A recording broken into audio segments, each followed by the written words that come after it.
There's a saying in the car world, it's not the size of the dog in the fight, but the size of the fight in the dog. And if there's one engine that perfectly embodies that philosophy, it's the small block V8 that almost nobody saw coming. It wasn't the biggest, it wasn't the flashiest, and it sure as hell wasn't the most expensive, but it punched so far above its weight that it left Ferraris, Porsches, and even some Corvettes eating dust. This is the story of the forgotten V8 that outran Ferrari, a true underdog tale. The year was 1963. The muscle car era was just beginning to take shape, and Detroit was obsessed with raw power. Big block engines were all the rage, with manufacturers stuffing massive motors into their cars to see who could claim bragging rights. But while everyone else was chasing cubic inches, Chevrolet quietly introduced something different, something revolutionary. They called it the Chevrolet Small Block 558, and it would go on to become one of the most versatile and underrated performance engines of all time. Now, you might be thinking, wait a minute, didn't Chevy already have a small block V8? Yes, they did. In fact, the first generation small block had been around since 1955. But what made the second gen version so special wasn't just its design, it was how people used it. This little engine didn't care about displacement wars or horsepower numbers on paper.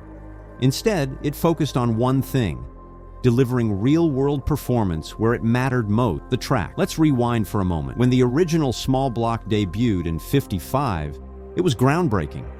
With its compact design, lightweight construction, and overhead valve architecture, it set a new standard for American V8s.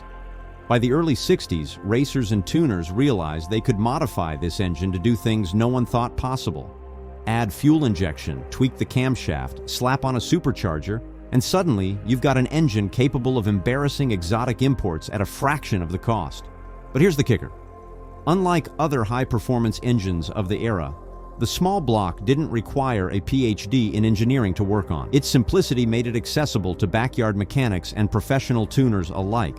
That meant anyone with enough ambition and maybe a few weekends could turn a stock small block into a fire-breathing monster. And that's exactly what happened. Take, for example, the legendary Zora Arkus-Duntov, the man often referred to as the father of the Corvette. Duntov knew the potential of the small block better than anyone. He pushed Chevrolet to let him experiment with it, and the results were nothing short of extraordinary. By 1963, he'd developed a race-spec version of the small block that produced over 375 horsepower in street-legal trim. That may not sound like much today, but back then, it was enough to make the Corvette Stingray a legitimate contender against European exotics, like the Ferrari 250 GTO. And it wasn't just Corvettes that benefited from the small block's magic. Across the country, hot rodders and drag racers were shoehorning these engines into everything from Camaros to Novas to Chevelle. One of the most famous examples came in 1967, when a little-known racer named Don Yenko decided to build his own version of the ultimate muscle car. Starting with a plain Jane Chevy 2 Nova, Yenko swapped in a highly modified small block V8 rated at over 450 horsepower. The result? A car that could run circles around anything Detroit had to offer, and do it for half the price.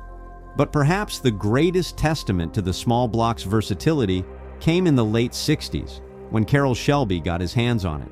Shelby was already famous for his work with Ford, but when he needed a reliable, powerful engine for his Series 1 sports car, he turned to Chevrolet. Using a specially tuned small block, Shelby created a mid-engine masterpiece that could hit 60 miles per hour in under 5 seconds and top out at over 150 miles per hour. Critics called it one of the best handling American cars ever built, all thanks to that unassuming little V8. Of course, none of this would have mattered if the small block hadn't been bulletproof. Unlike many exotic engines of the day, which required constant maintenance and frequent rebuilds, the small block was built to last. Its robust design and ease of repair made it a favorite among endurance racers, who appreciated its ability to keep running lap after lap without missing a beat. Even today, decades later, countless small blocks are still chugging along in garages and on tracks around the world. So, why don't more people know about this unsung hero? Part of the reason is timing. By the early 70s, tightening emissions regulations and rising insurance premiums began to strangle the muscle car market. As manufacturers shifted their focus to smaller, more efficient engines, the small block gradually faded from the spotlight. Sure, it continued to evolve.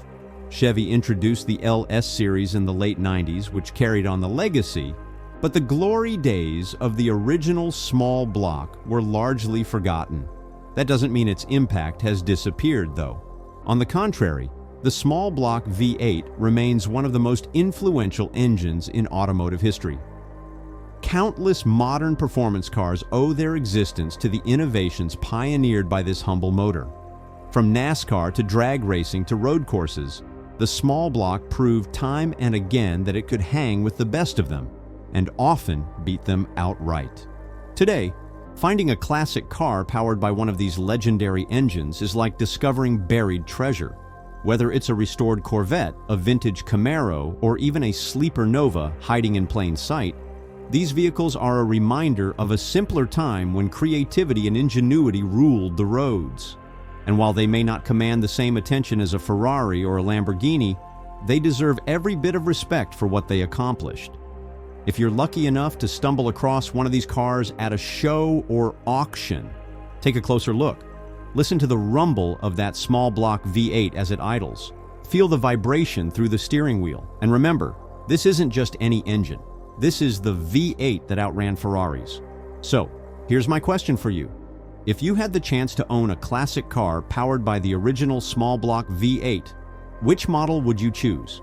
Would you go for the iconic Corvette Stingray, the sleeper Chevy Tacomo, or maybe something completely unexpected?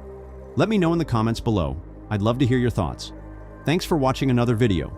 If you enjoyed this deep dive into the forgotten V8 that outran Ferraris, don't forget to give it a thumbs up, share it with your fellow gearheads, and subscribe for more stories like this. Until next time, keep those engines revving.